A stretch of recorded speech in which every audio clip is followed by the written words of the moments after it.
Canada reaffirming its Arctic sovereignty.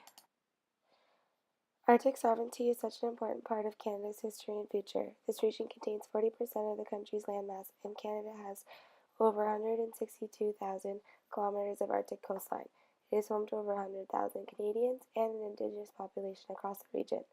Sovereignty over the Arctic has become a national priority because of the growing international interest in the Arctic.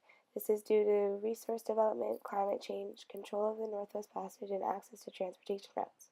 Prime Minister Stephen Harper in 2008 said, "The geopolitical importance of the Arctic and Canada's interests in it have never been greater, and this still stands true today."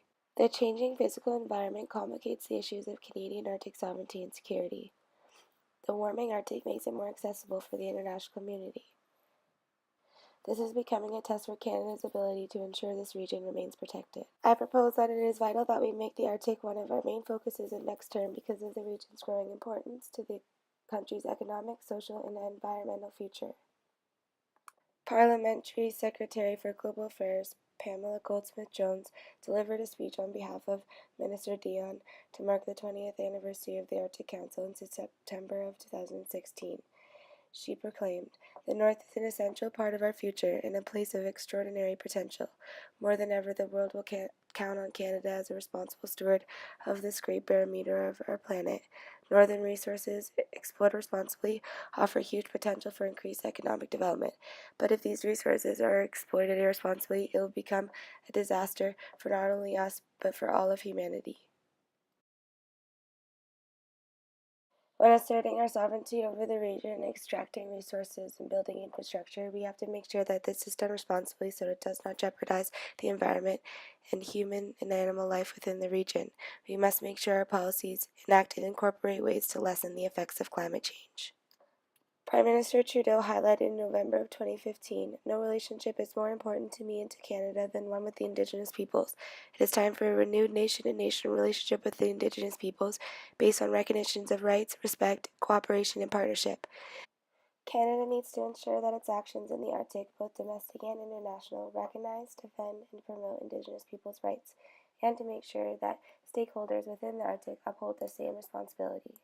With regards to economics, northern Canada and the Arctic contains a vast amount of natural resources and growing industries and tourism, with the potential for further exploration.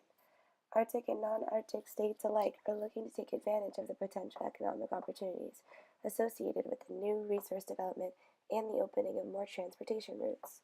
Russia, the US, Denmark, and Norway, and now even China, are all trying to assert their jurisdiction over parts of the Arctic, as shrinking polar ice creates new opportunities for exploration. In 2007, the Harper government announced that it would start construction in 2010 of a deep-sea port at the former mining site on the northern Baffin Island, with a completion date of 2015. It is still not open for operations today, 12 years after it being announced. We have the plans in position, but we don't act on them. It is time we leave worn-out practices in the past and begin to develop a new approach to these challenges that will take advantage of the North's existing and emerging strengths and assets. When focusing on Arctic sovereignty, there are many factors that we can discuss as a class, some of which include economic, climate change, security, Indigenous rights, international law, U.S. and Canada relations, alliances between Canada and other interested states in the Arctic, and diplomacy. Foreign policy issues that we can discuss as a class can range from the role of institutions such as Arctic Council, North Atlantic Treaty Organization, North Atlantic Aerospace Defense Command, and the Pacific Northwest Economic Region, and the possibilities for managing the Beaufort Sea and the Northwest Passage.